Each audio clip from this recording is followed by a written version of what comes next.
여러분, 묵은 누룩을 우리는 왜 버리지 못하고 있는 걸까요? 성경은 그렇게 묵은 것들은 내어 버리라고 말하는데 왜 우리는 그것을 이렇게 꼭 부여잡고 있는 것일까요? 나중에는 어떻게 됩니까? 쓸데가 없는데도 우리는 버리지 못합니다. 오늘 말씀을 시작을 할 때 먼저 우리 그 마음의 준비를 좀 하고 시작하면 좋겠다 싶습니다. 제가 하는 질문을 잘 들으시고 그 답을 마음속으로 한번 생각해 보시기를 바랍니다. 내가 지금 한 가지를 반드시 꼭 버려야 한다면, 나의 옛 모습 중에서 내가 버려야 할 것이 한 가지가 있다면 여러분은 그것을 무엇이라고 생각하십니까? 여러분은 여러분에게 있는 것 중에서 무엇을 버리시겠습니까? 여러분께서 지금 생각하신 그것을 버리게 되시기를 바랍니다. 여러분, 또 질문하겠습니다. 만약에 또 두 번째로 또 다른 것을 버려야 한다면 여러분 무엇을 버리시겠습니까? 나에게서 버려야 함에도 지금까지 버리지 못하고 있는 것들, 과연 그것은 어떤 것일까? 한번 시간을 내서 내가 버려야 하는 것들에 대한 리스트를 한번 쭉 만들어 보는 것도 좋다 싶습니다. 왜냐하면 우리는 어지간해서 잘 버리지 못하는 그런 사람들이기 때문입니다.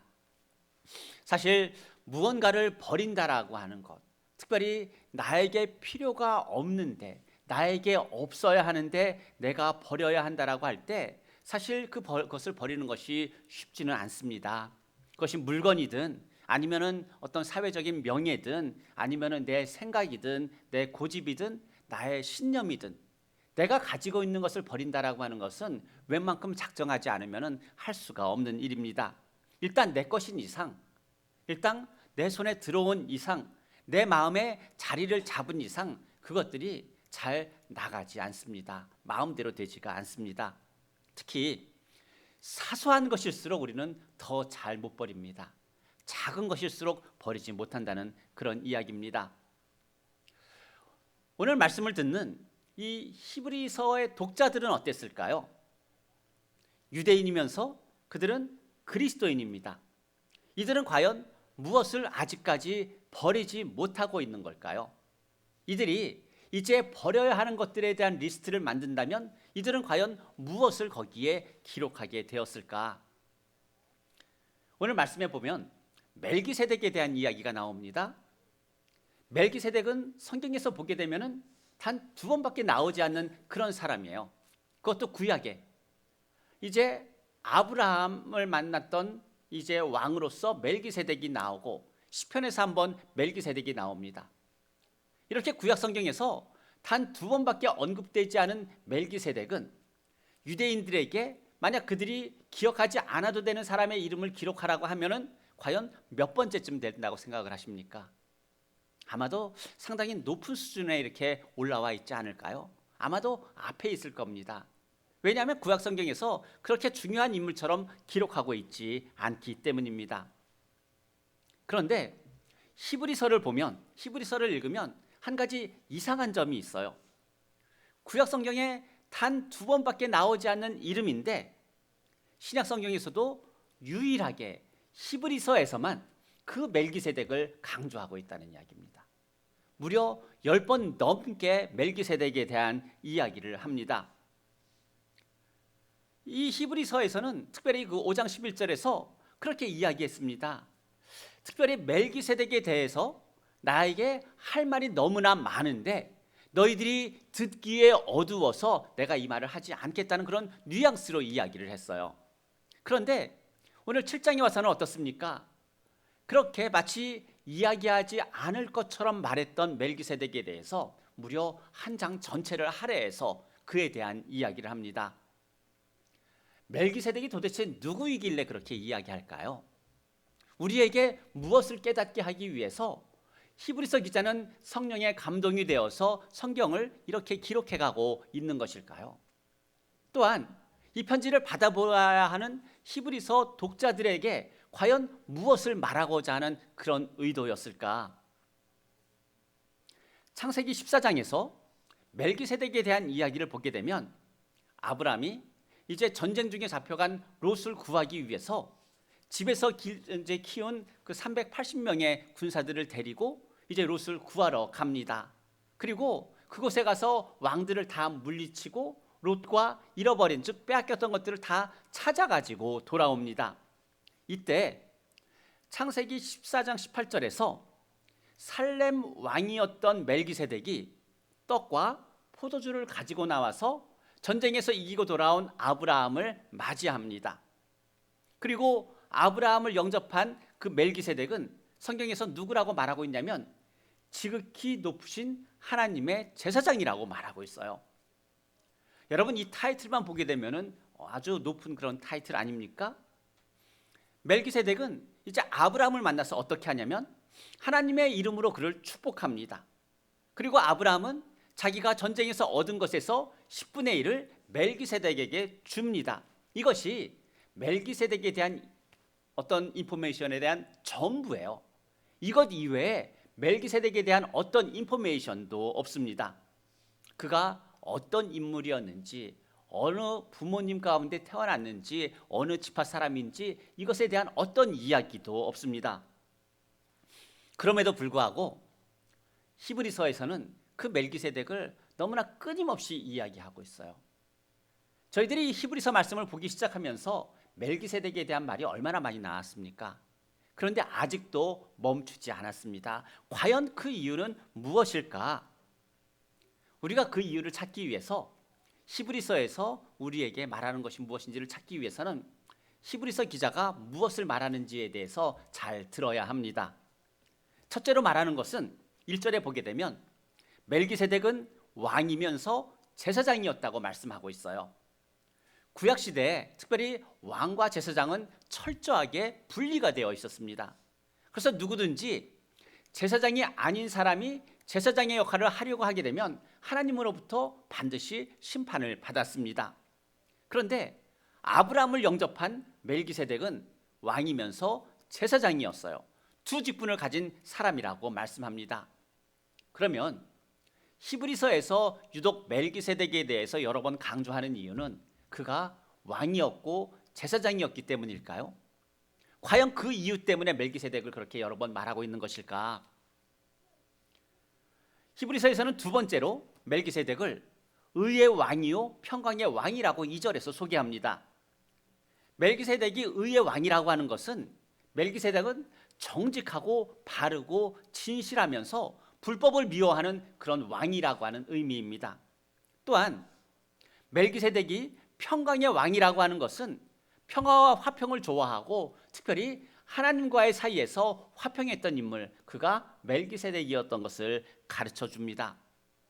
성경에 보게 되면 이렇게 의와 화평이 항상 함께 나오는 것을 볼 수가 있어요. 이사야서 32장을 보게 되면 공의의 열매는 화평이요 공의의 결과는 영원한 평안과 안전이라고 이야기합니다. 뿐만 아니라 시편 85편에서는 인애와 진리가 같이 만나고 의와 화평이 서로 입맞춘다고 표현하고 있어요. 야고보서 3장에서는 화평하게 하는 자들은 화평으로 심어 의의 열매를 거둔다고 말씀하고 있습니다. 하나님의 자녀라면 마땅히 이제 오늘 야고보서 3장 말씀처럼 화평으로 심어서 의의 열매를 거두어야 하는 사람들입니다. 그러면 멜기세덱을 이렇게 거듭 강조하는 그 이유가 멜기세덱이 정직한 왕이었기 때문일까요? 아니면은 그가 하나님과 화평한 왕이었기 때문일까요? 아니면은 그가 화평으로 심어서 의의 열매를 거둔 그런 사람이었기 때문일까요? 우리는 여기까지 들어도 여전히 그 답을 알 수가 없어요. 히브리서에서는 세 번째로 이렇게 이야기합니다. 멜기세덱은 아브라함으로부터 11조를 받은 사람이라고 말하고 있어요.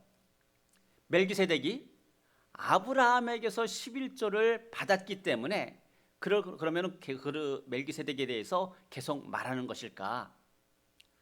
사실 11조는 모세 시대에 하나님께서 율법으로 주신 것이 11조입니다.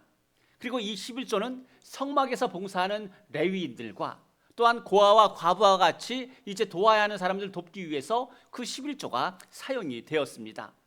그런데 이런 말을 하고 나서 히브리서 기자는 이런 또 다른 이야기를 시작을 합니다. 3절 말씀에 갑자기 이런 말이 나옵니다. 그 멜기세덱은 아버지도 없고 어머니도 없고 족보도 없고 시작한 날도 없고 생명의 끝도 없어서 하나님의 아들을 닮아 하나님의 제사장으로 지금도 있다라고 하는 이런 뉘앙스로 이야기를 하고 있는 겁니다. 여러분, 멜기세덱이 과연 어머니도 없고 아버지도 없었을까요? 여러분 어떻게 생각하십니까? 멜기세덱은 신이 아니었어요. 멜기세덱은 어떤 천사와 같은 천상의 존재도 아니었어요. 멜기세덱은 우리와 같은 사람이었습니다. 그런데 히브리서 기자는 그가 아버지도 없고 어머니도 없고 족보도 없고 또한 하나님의 아들을 닮은 제사장이라고 말하는 그 이유와 근거는 여러분 어디에 있을까요?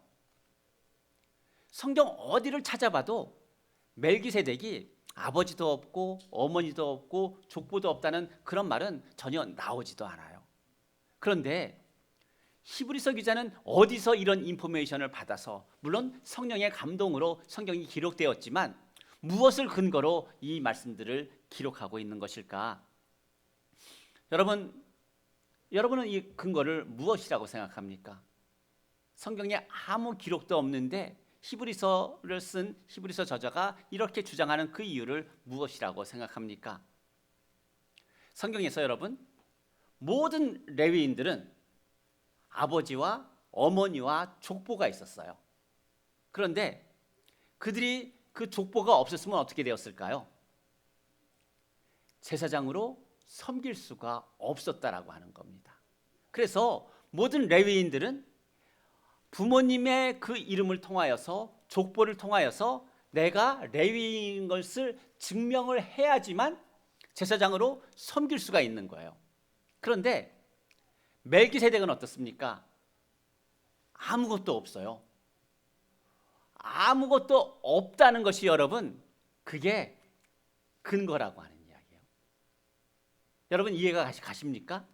성경에서 멜기세덱에 대해서, 아버지에 대해서, 어머니에 대해서, 그의 족보에 대해서 아무것도 기록하지 않은 것이 그에게 어머니도 없고 아버지도 없고 족보도 없다는 그런 근거라고 하는 이야기입니다. 무슨 말이냐면은 멜기세덱은 그러한 것들을 증명할 필요가 없는 하나님의 제사장이라고 하는 그런 의미입니다. 그래서 이 멜기세덱은 어떤 천사와 같은 초자연적인 그런 존재가 아니었어요. 어떤 사람들은 이 멜기세덱을 예수 그리스도가 구약 시대에 이제 멜기세덱의 모습으로 나타난 거라고 말하는 그런 분들도 있어요. 또한 예수님이 멜기세덱의 모습으로 구약 시대에 나타나서 이제 왕과 제사장으로 섬겼다고 말하는 그런 분들이 있습니다. 여러분, 그런데 그렇지 않습니다. 성경에서 말하는 그 멜기세덱은 우리와 같은 사람으로 실제 존재하는 사람입니다.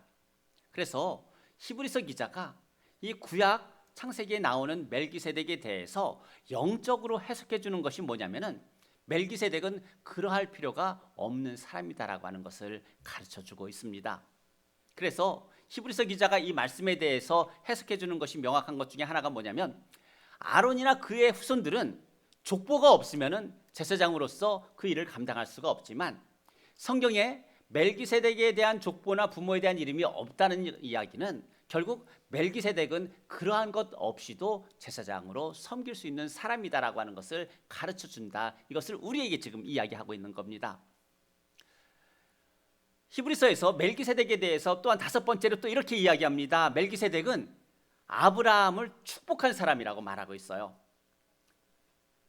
유대인들에게 멜기세덱의 위대함은 뭐냐면, 유대인들의 조상인 아브라함이 전쟁의 전리품 중에서 11조를 멜기세덱에게 주었기 때문입니다.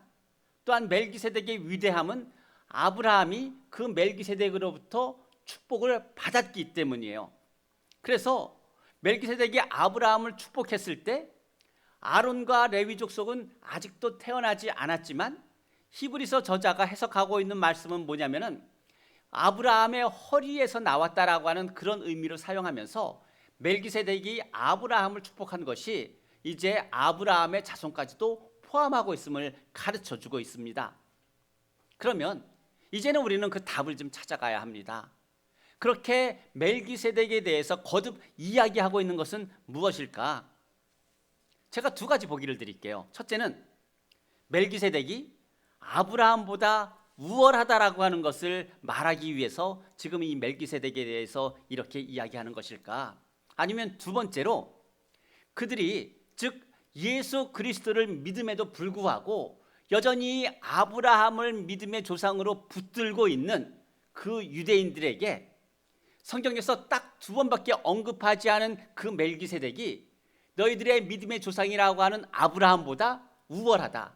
즉 아브라함도 멜기세덱보다는 못하다라고 하는 것을 말하고 있는 걸까요? 두 번째라고 하는 이야기입니다. 네.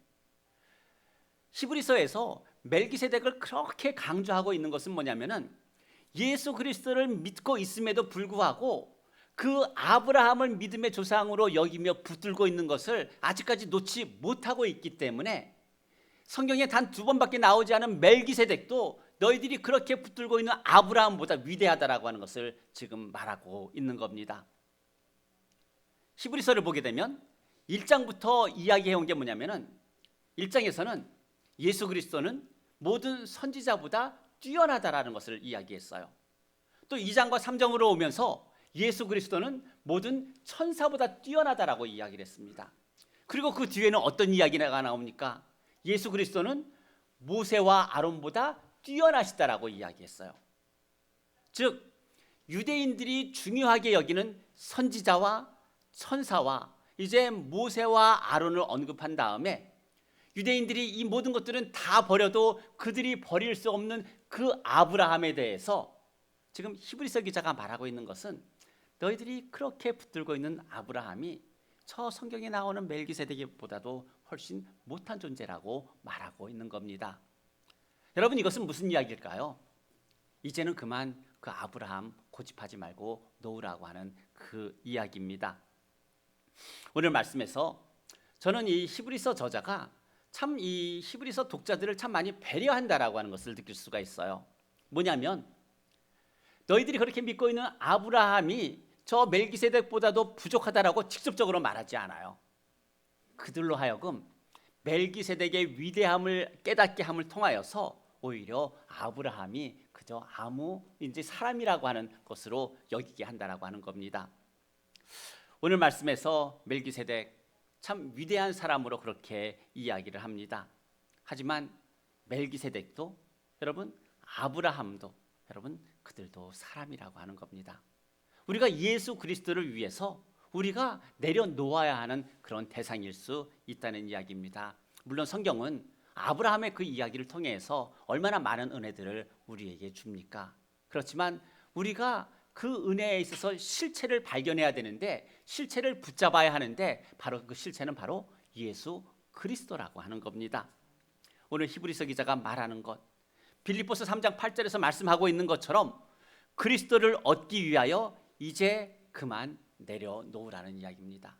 예수 그리스도를 얻기 위해서 나에게 묵은 누룩을 내어 버리라는 말씀입니다.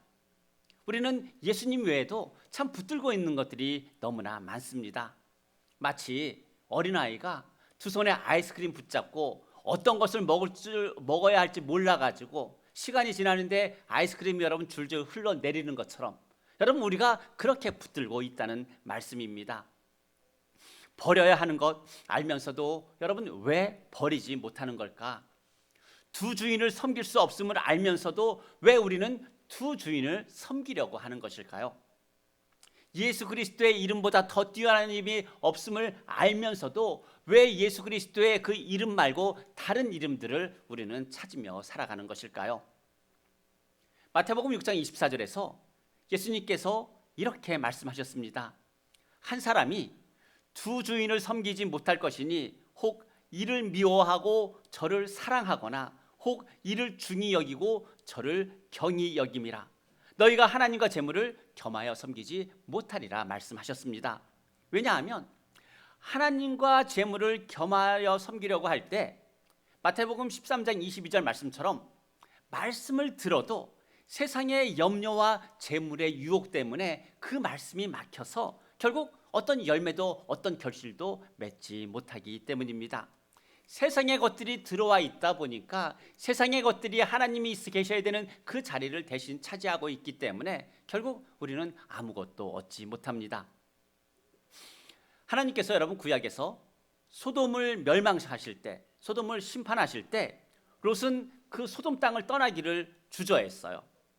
그리고 그 소돔 땅을 떠나면서도 저 멀리 있는 산보다 소돔에서 가까운 소알로 피신하게 해달라고 요청을 했습니다. 왜냐하면 소돔의 멸망을 보는 상황 가운데 있으면서도 그 소돔으로부터 떨어지고자 하는 그런 마음이 없었기 때문입니다.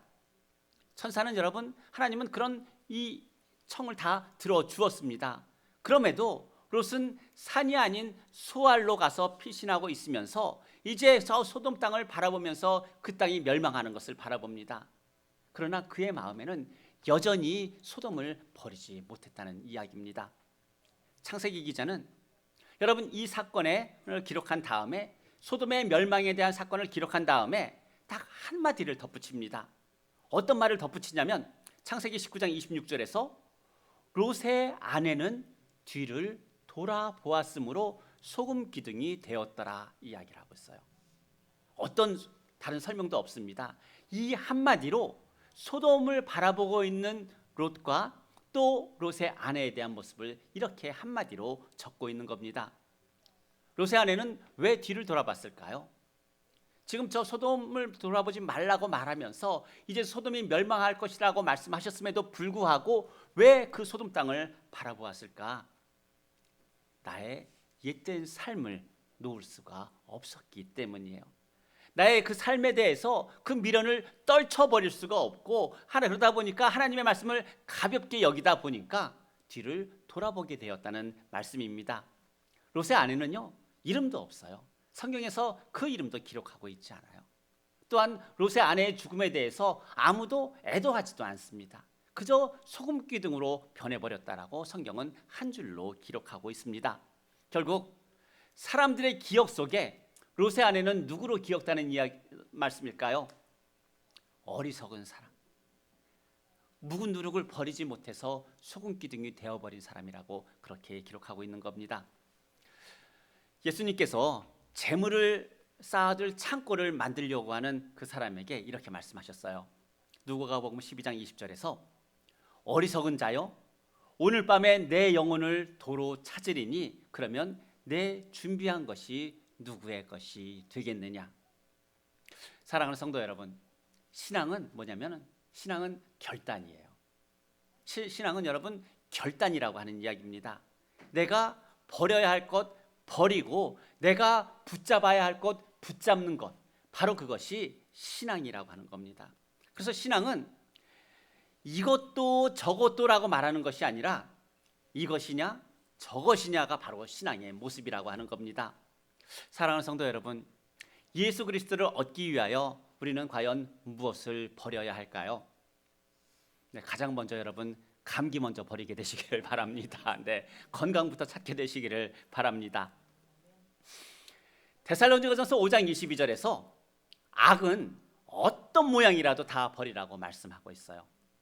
또 골로새서 3장 8절에서 이제 너희가 이 모든 것을 벗어버리라 말씀하면서 곧 분함과 노여움과 악의와 비방과 너희 입에 부끄러운 말이라고 여러분 말씀하고 있습니다. 여러분, 우리는 무엇을 버려야 할까요? 나는 과연 무엇을 버려야 할까?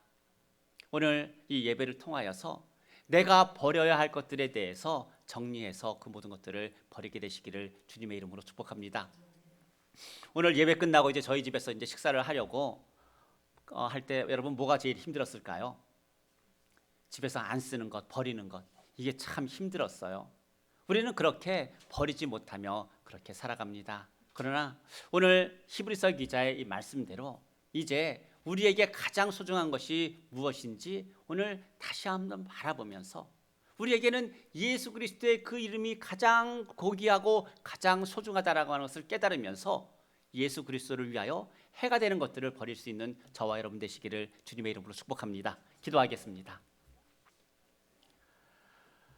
사랑이 많으신 하나님 아버지, 참 감사합니다. 참 우리가 참 목숨처럼 붙잡고 살아가고 있는 것들 가운데 어쩌면은 그것 때문에 예수 그리스도의 이름을 온전히 붙잡지 못하는 저희인 것을 이 시간 바라봅니다.